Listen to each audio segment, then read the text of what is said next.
Assalamualaikum semuanya, selamat datang di video ini. Perkenalkan, saya Raja Haikal. Jadi di video ini kita akan belajar bareng mengenai DevOps di seri belajar Docker. Dan pada part 1 ini kita akan berkenalan dengan yang namanya Docker.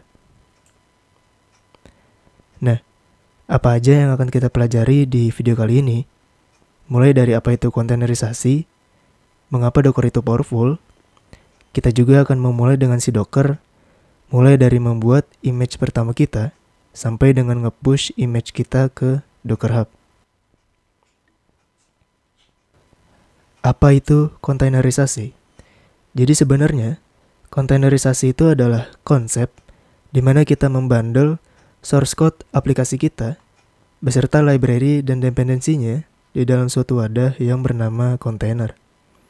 Nah, kontainer ini dapat dijalankan di berbagai environment. Contoh, ingin dijalankan di Mac bisa, di Windows bisa, di Linux juga bisa. Nah, dalam hal ini, Docker merupakan teknologi kontainer yang populer digunakan saat ini. Kenapa sih Docker itu powerful? Jadi Docker itu adalah alat yang dirancang untuk menguntungkan kedua belah pihak, baik pihak developer maupun operation. Bagi pihak developer, itu artinya mereka dapat dengan bebas atau fokus menulis kode mereka tanpa harus khawatir sistem apa yang akan menjalankan aplikasi mereka. Sedangkan untuk pihak operation, Docker memberikan fleksibilitas dan berpotensi mengurangi jumlah sistem resource yang digunakan. Nah, selanjutnya mungkin saya mau share sedikit tentang metode develop atau deploy aplikasi dari waktu ke waktu. Mulai dari metode tradisional, di mana ada physical server yang terinstall sistem operasi, biasanya Linux, kemudian menjalankan aplikasi kita di atas sistem operasi tersebut. Yang kedua ada metode virtual machine atau VM. Dan mungkin teman-teman udah familiar dengan yang namanya VM ini ya, di mana ada physical server yang terinstall sistem operasi, kemudian menginstal virtual machine di atas hypervisor, layaknya menggunakan perangkat yang berbeda. Dan kalau dulu, misal kita ingin menjalankan web application, di mana kita harus setup Linux servernya terlebih dahulu, kemudian kita masukkan library, dependensi, dan source code aplikasi kita. Setelah itu mungkin kita butuh database, misalnya MySQL, sehingga web application tersebut dapat berjalan. Dan semisal ada orang lain ingin menjalankan aplikasi kita di server milik dia, itu mungkin sekali untuk terjadi kegagalan. Nah, banyak faktor yang menyebabkan kegagalan tersebut. Mulai dari berbeda version library, dependensi, berbeda konfigurasi, berbeda database, sampai dengan berbeda Linux distribusi. Nah, teknologi kontainer meng-solve permasalahan tersebut. Dengan menggunakan teknologi kontainer, itu artinya kita sudah membundle source code aplikasi kita beserta library-nya dan dependensinya di dalam suatu wadah yang bernama kontainer. Nah, ini lebih jelasnya. Saya beri contoh lagi. Semisal ada seorang developer ingin membuat aplikasi, katakanlah menggunakan salah satu dari sini, menggunakan containerization engine. Ketika aplikasi tersebut sudah jadi dan ingin diserahkan ke pihak operation, maka tidak akan ada lagi permasalahan seperti perbedaan version library, dependensi, konfigurasi, sampai dengan berbeda Linux distribusi. Nah, sekarang mungkin teman-teman nanya, apakah VM itu sama dengan kontainer? Well, technically sih enggak ya. Karena kalau virtual machine itu kan dia berjalan di atas hypervisor. Dan kalau kontainer, itu dia jalannya di atas share kernel dari OS kita. Dan kalaupun kita mau compare antara VM dengan si kontainer, itu ada beberapa perbedaan yang cukup signifikan. Mulai dari segi kecepatan, proses booting si kontainer jauh lebih cepat dibanding menggunakan VM. Dan dari segi size, jauh lebih kecil kontainer dibanding si VM. Nah, nanti kita bisa lihat komparasinya. Si kontainer ini kecil banget size-nya. Jadi, langsung aja kita mulai.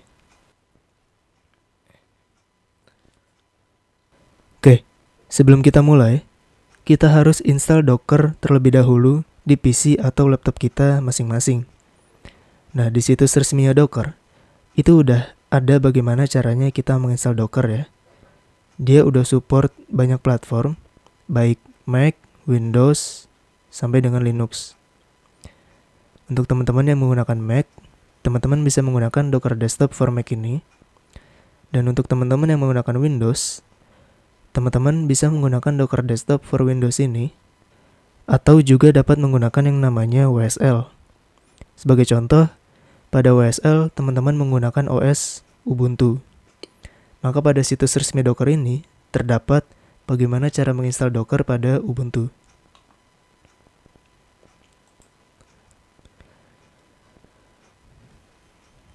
Mulai dari setup the repository, ini tinggal kita copy paste saja sampai dengan install Docker Engine ya. Dan kalau sudah, nanti teman-teman pergi ke terminal, kemudian ketikkan komen docker -v untuk mengecek berapa versi Docker dan memastikan bahwa Docker ini udah terinstall. Nah, sebelum kita menjalankan kontainer pertama kita harus berkenalan terlebih dahulu dengan yang namanya image di Docker. Image di Docker ini apa? Jadi, image di Docker ini merupakan paket atau aplikasi yang dapat kita jalankan pada kontainer nantinya. Dan image-image tersebut itu tersimpan pada suatu registry official yang bernama Docker Hub, ya. Sini ada macam-macam mulai dari Ubuntu, Alpine, Redis, Node, MySQL, Python, Nginx, ya. Semuanya ini bisa kita pakai pada kontainer nantinya. Nah, di sini saya juga pengen ngenalin ke teman-teman image yang namanya Alpine Linux. Jadi, Alpine Linux ini apa? Alpine Linux ini Linux yang size-nya kecil banget. Di sini keterangannya image-nya hanya 5 MB. Nah, sebagai contoh, kita akan menjalankan kontainer pertama kita, yaitu sebuah web server simple menggunakan Nginx. Maka kita akan menggunakan image Nginx ini. Setelah itu saya akan pergi ke bagian teks. Di sini saya akan bandingkan versi latest dibanding menggunakan versi Alpine. Dapat dilihat, jika kita menggunakan versi latest, ukurannya kurang lebih adalah 50 MB. Sedangkan ketika kita menggunakan versi Alpine,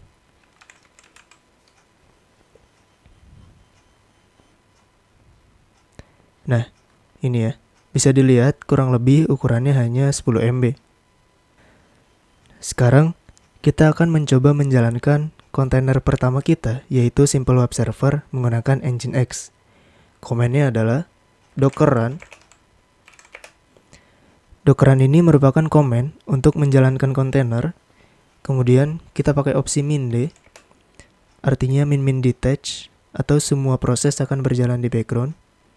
Kemudian min name, misal nama kontainernya adalah Nginx. Setelah itu kita harus define portnya juga menggunakan opsi min-p 8080.280 Nginx Alpine. Nah, jadi sebenarnya Nginx itu kan portnya 80. Nah, port 80 ini akan kita forward ke lokal kita menjadi port 8080. Jadi ketika kita buka browser, yang akan kita gunakan adalah port 8080 ini. Setelah itu kita define image dari si Nginx ya. Nah, di sini saya menggunakan Nginx versi yang Alpine, yang mana ukurannya sangat kecil ya. Seperti yang kita lihat tadi, kurang lebih hanya 10 MB. Kalau sudah seperti ini, tinggal kita enter. Kalau sudah, kita ketikkan komen docker ps. Docker ps merupakan komen untuk melihat kontainer yang sedang berjalan. Bisa dilihat di sini terdapat kontainer ID, ya, sama seperti di sini. Image-nya yaitu Nginx Alpine.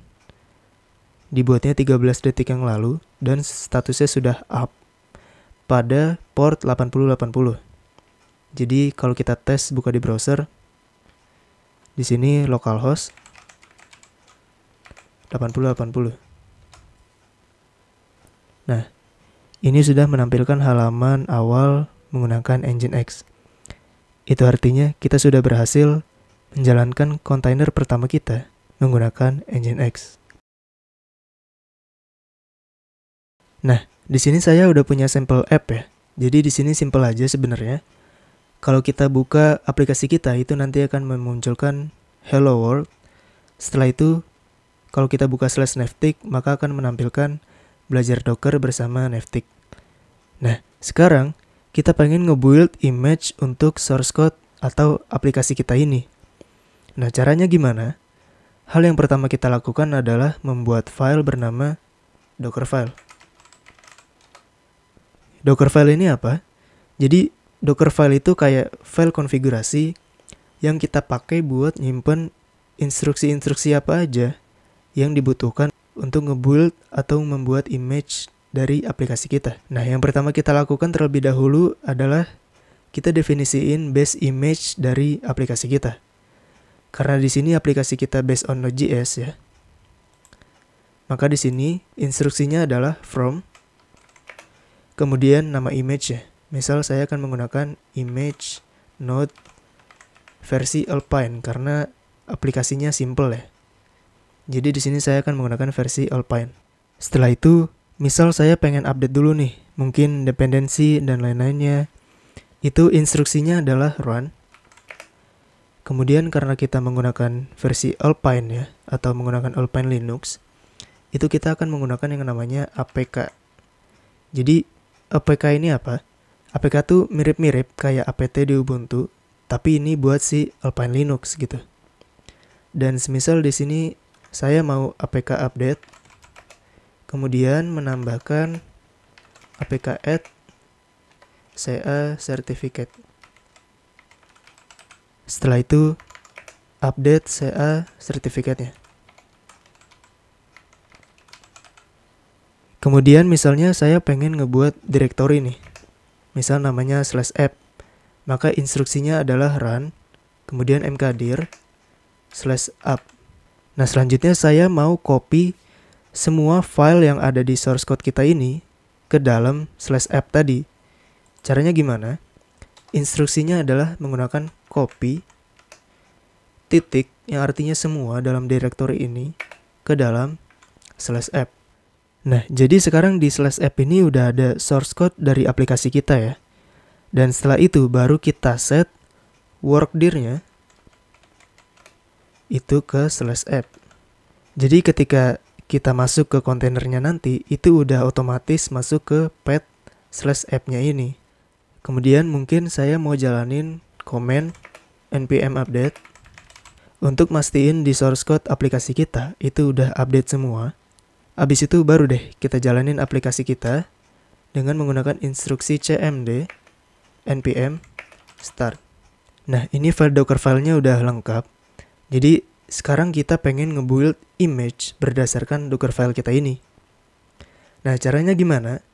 Caranya menggunakan command docker build.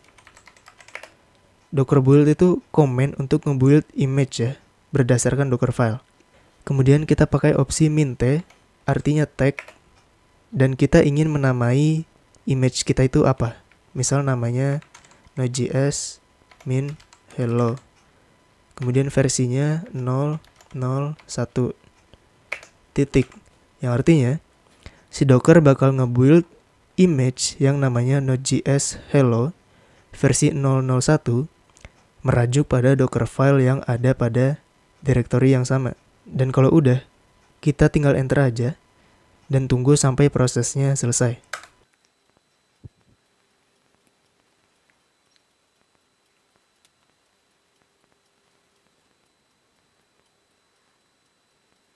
Oke, di sini keterangannya udah ke-build ya. Successfully build dengan tag Node.js hello versi 001. Setelah berhasil build aplikasi kita jadi Docker image, itu kita bisa lihat image-nya menggunakan command docker image. Nah, di sini kelihatan ya, image yang udah kita buat tadi namanya Node.js hello dengan tag-nya adalah 001 ya. Kelihatan kebuatnya berapa detik yang lalu dan size-nya adalah 171 MB. Nah sekarang kita pengen jalanin image yang udah kita buat tadi. Dengan komennya adalah docker run untuk menjalankan kontainer. Pakai opsi min d. Min name misal kita namai node min navtig. Kemudian portnya misal kita define portnya 8090 karena 8080 sudah dipakai Nginx ya. Kemudian port 3000. Port 3000 ini merupakan port yang ada di aplikasi kita yang akan di forward ke port 8090 di lokal kita. Kemudian nama image-nya adalah Node.js hello 001. Tinggal kita enter aja. Kalau sudah, kita lihat statusnya menggunakan docker ps image Node.js hello 001 dengan kontainer bernama node navtig ya. Created-nya adalah 8 detik yang lalu dan statusnya sudah up 7 detik yang lalu pada port 8090. Jadi kalau kita buka browser di sini kita ketikkan localhost 8090, maka akan menampilkan tulisan hello world seperti yang kita harapkan. Kemudian kita akan membuka /navtig, maka akan menampilkan halaman belajar Docker bersama navtig. Nah sekarang kita pengen ngedeploy aplikasi kita di dalam server.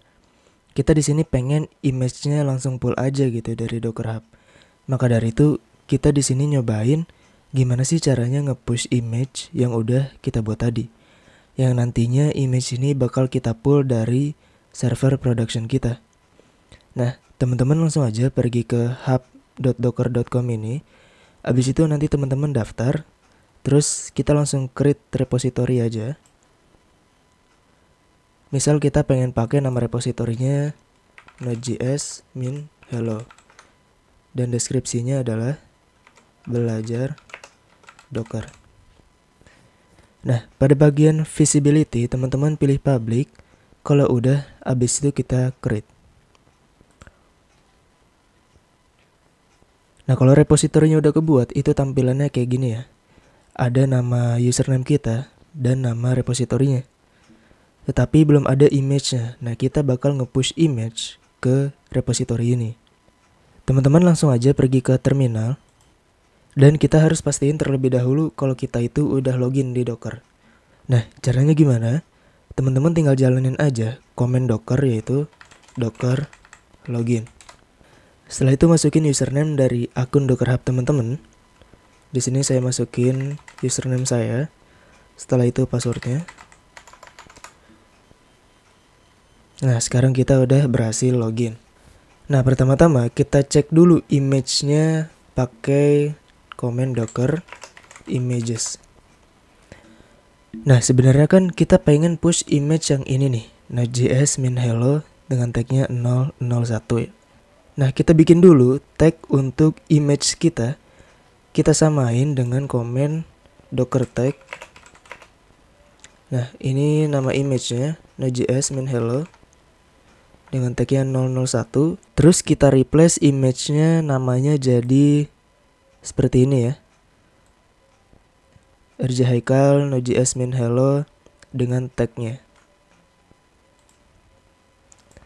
Jadi misal ini kita kayak gini.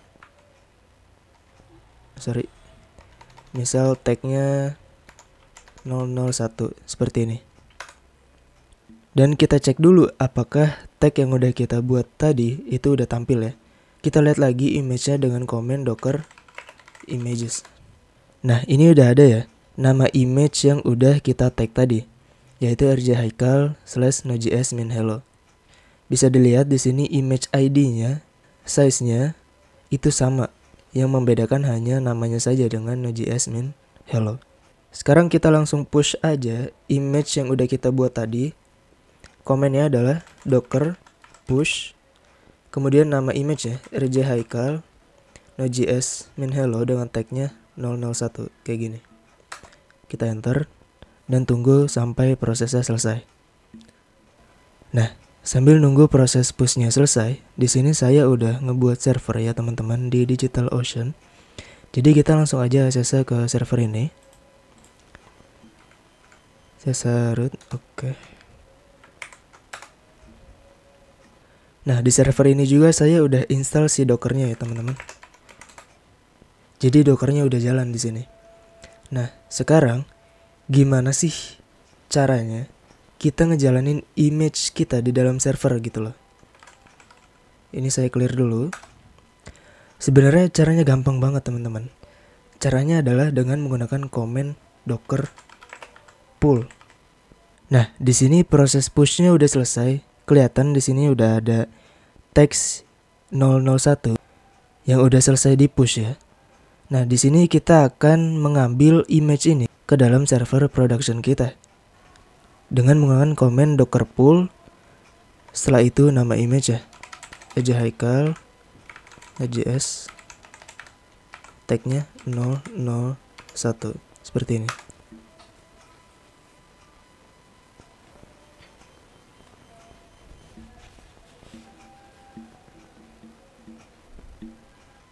Nah, kalau sudah kita lihat di Docker Images, nah bisa dilihat image yang sudah kita buat tadi sekarang sudah berada di server production kita.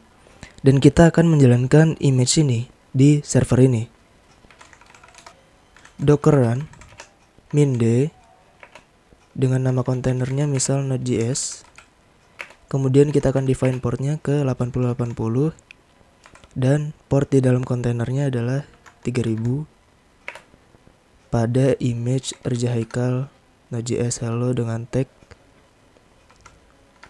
001 seperti ini. Nah, kalau udah seperti ini, kita lihat di Docker PS. Nah, bisa dilihat di statusnya sudah up ya, 4 detik yang lalu pada port 8080. Nah, kita langsung aja buka ke browser untuk mengecek image yang sudah kita jalankan di server production kita. 139 dengan port 8080. Nah, ini menampilkan halaman Hello World ya. Kemudian ketika kita buka /navtig, maka akan menampilkan halaman belajar Docker bersama Navtig. So ya, jadi kita udah berhasil ya buat image dari source code aplikasi kita. Tadi juga kita udah belajar mulai dari definisi mengapa Docker ini powerful, menjalankan kontainer pertama kita, sampai dengan mempublish image yang sudah kita buat ke Docker Hub. Dan menggunakan Docker ini mempermudah kita banget ya. Jadi tinggal nge-pull image yang udah kita buat aja, itu simple banget kan. Karena semuanya udah kita bundle dalam satu kontainer. Jadi kita nggak usah capek-capek buat install kayak library-nya, dependensinya. Jadi udah nggak ada tuh perdebatan lagi kayak ini aplikasinya nggak jalan nih di production gitu. Terus kita berargumen kayak ini jalan kok di laptop kita gitu. Nah seperti itu. Nah dan selanjutnya kita akan belajar bareng-bareng mengenai Docker Compose ya. Docker Compose ini untuk mempermudah kita menjalankan aplikasi multi-container. Jadi intinya kita akan menjalankan beberapa kontainer dengan satu file konfigurasi aja. Dan buat teman-teman yang mau lihat video selanjutnya, teman-teman bisa kunjungin YouTube-nya Navtig Academy ya. Oke, sekian dari saya. Mohon maaf bila ada kesalahan dalam menjelaskan. Sampai jumpa di lain waktu.